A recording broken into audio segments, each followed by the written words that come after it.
So, I'm 23 years old and have started on the path to becoming a teacher, something that I have looked forward to since I was a young girl, placing my stuffed animals in chairs and teaching them that 1 plus 1 equals 2.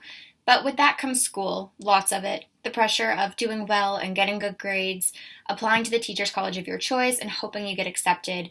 And when you finally do, there's choosing classes, adjusting your timetable, attending the first day of school, meeting new people, analyzing upcoming assignments on syllabuses, the start of assignments and readings, waiting to find out your placement. Cue the stress. On top of that, a 23-year-old post-grad student can only get so far without somewhat of an income, which means resumes, applications, and interviews.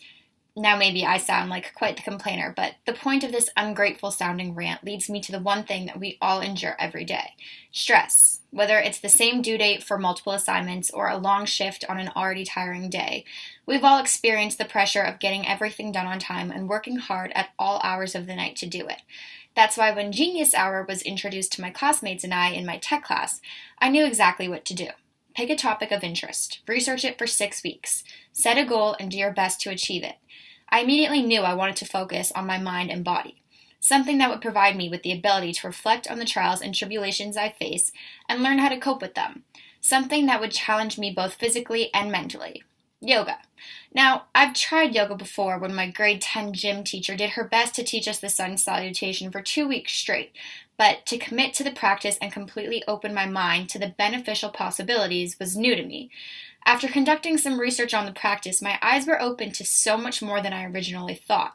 Strength, flexibility, breathing, overall health, well-being, blood pressure, these are all aspects that become enhanced through the practice of yoga.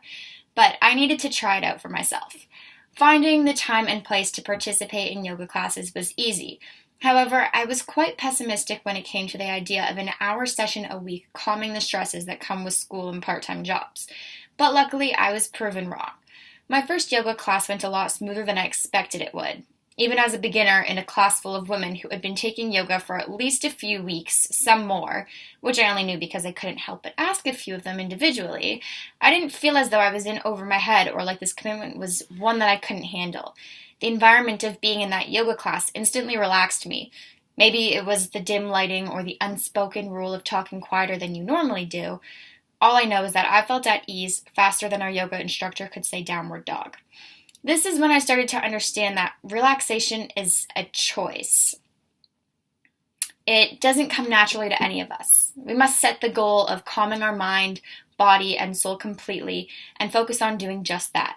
Now, this realization didn't mean that right then and there I became anything close to a yoga expert or a yogi, per se, especially since I was standing in my first class. But it did set the guidelines for what needed to be done each time I walked into a yoga class from that day forward. I learned that yoga is not about striking a warrior pose and instantly forgetting about all the worries of the world. Yoga is about finding the right mind space to allow yourself to release those worries, at least for the next hour or so. But more than that, I was painfully surprised by the strength and flexibility yoga requires. Now, I started working out in my second year of university. The gym was free, so I thought, why not? And lo and behold, I was hooked.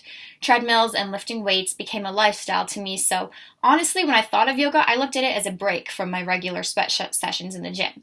Something that I could do when I was tired but wanted to stay active. I was incredibly wrong. I couldn't believe the sweat and the shakiness I experienced in that first class. And don't even get me started on the aching muscles I woke up with the next morning.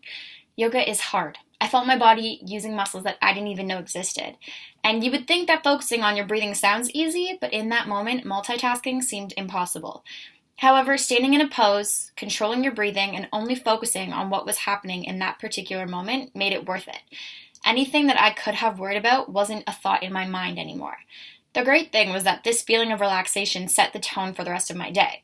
Now, that's not to say that I'm stress-free, but understanding the importance of using breathing and meditation to calm my mind and find inner peace has provided me with the ability to cope with stress.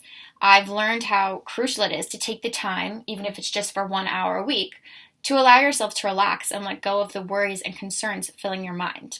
I feel grateful that this project has provided me the opportunity to not only research the benefits of yoga, but experience them firsthand. It's something that I really suggest everybody look into. Thank you.